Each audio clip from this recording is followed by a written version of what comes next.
the minute I walked into the police station, they shackled my hands and legs, and they showed me a warrant to search my house. 5 detectives took me to my house and ransacked the place. Then I was taken back to the police station for the first interrogation that lasted 4 hours. After that, I was taken to the jailhouse.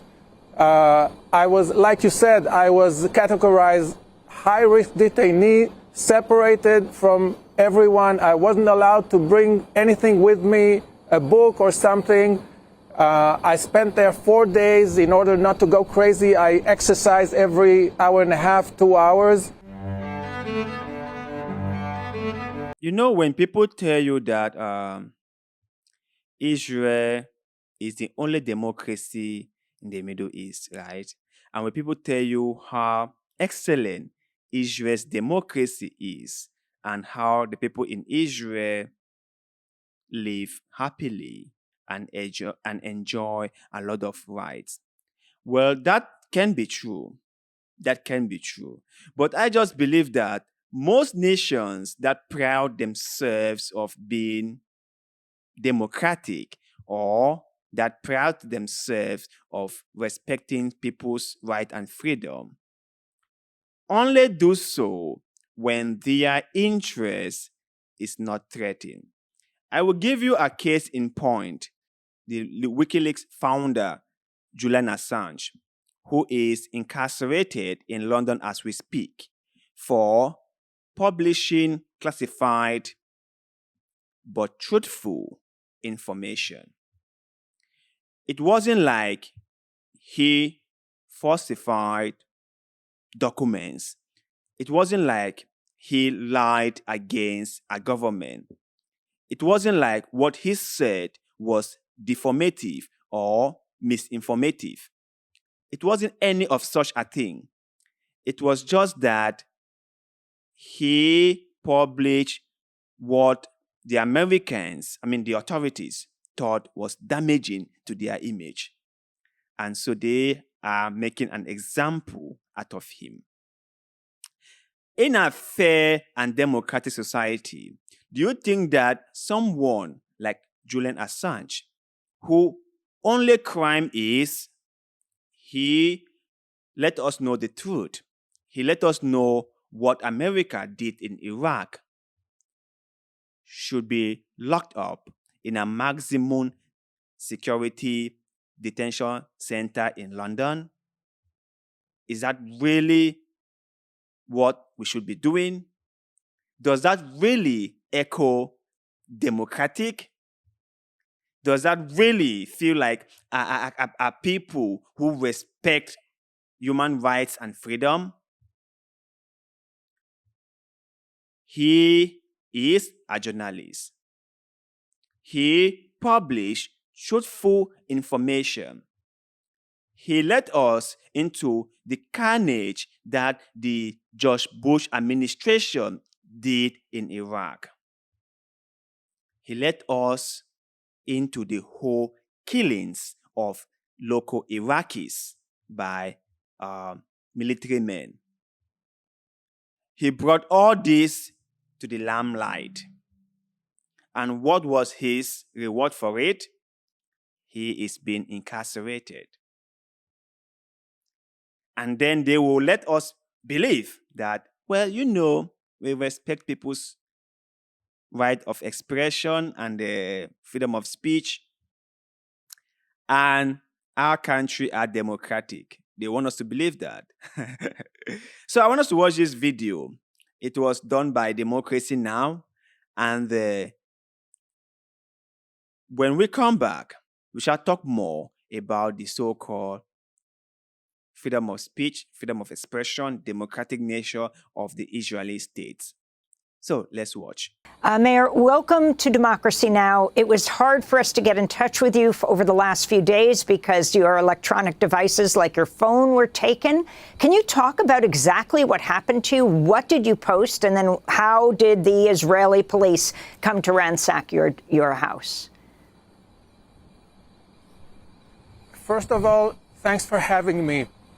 When I got to the first interrogation, the interrogators presented 14 posts, most of them before October 7th. There were posts from 4 years ago, from 2 years ago. Only 1 or 2 posts were after October 7th. What I'm trying to do in my Facebook posts is this. For most Israelis, Palestinians are really vague images. They have no names, no faces, no family, no hope, no plans. And I'm trying to give them names and faces, introduce them to Israelis, so more Israelis would be able to see Palestinians as human beings. So that's what I do in my Facebook. The police didn't like it, so they arrested me. He posted pro-Palestinian information and he was arrested by the police in Israel for being what? A Palestinian sympathizer. That's just it. So like I have said before, right? Governments all around the world are dictatorial. No, do not mind them telling you about how democratic they are. Do not mind that. You just need to wait, observe when someone crosses a particular line, when someone does something that they thought went against their interests, and you will see how hard they will come against that person. It happened in the US after 9/11 with the Patriot Act and the surveillance nature of America, where everyone's cell phones and personal data were being collected without their knowledge. And now in Israel, if you said anything that the authorities thought it was pro-Palestinian, they will come after you. So much for freedom of speech, isn't it? So much for that. So much for that. So before someone comes out here and start telling me how democratic Israel is and how Israel is the good guy, remember,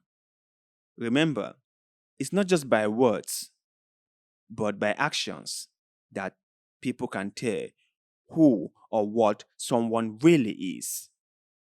Because if you see the number of people that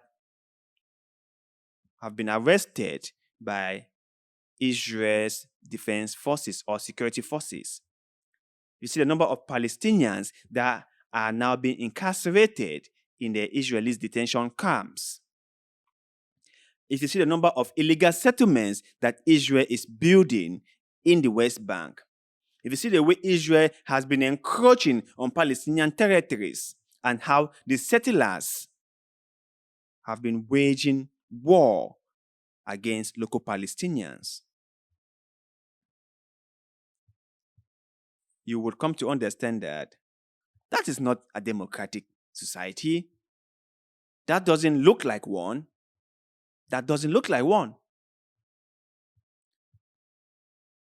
The settlers are out there fighting local Palestinians, and you think they respect the Palestinians, and you think they have some kind of morality in them, and you think they are a people who respect other people's freedom of speech, freedom of expression, freedom of movement. No, they don't. Because if Israel truly believes in all those things, if they truly believe in all what they say, they would not treat Palestinians the way they are treating them. They would treat Palestinians with some respect. They will have some sympathy for Palestinians. They would even want to give Palestinians their own state, but they are not willing to do so. They don't want to give their own state. They don't want Palestinians to be free. And all what they tell us is that they want Palestinians to be free. But what they do is contrary to what they say. They have never meant it, and they do not mean it. So if anyone comes out here and starts saying that Israel is only reacting to what Hamas did on the 7th of October, that person must first understand that it takes two to tangle. And also, that person must understand that the whole issue between these two peoples did not just start on the 7th of October. And also, there is no Hamas in the West Bank. But yes, Israel has militarized the area. Israel has practically made Fatah, the government in the West Bank, or the Palestinian Authority, worthless and useless. They have done all that. Okay, so for you to come out and say stuff like that, you should first put all this to consideration. But you guys out there, when you listen to this teacher share his story about how he was being arrested by the Israeli security forces for posting what he thought was just a message, just trying to treat the Palestinians as a people, what is your take? Do you think that Israel is within their rights to treat Palestinians the way they have done?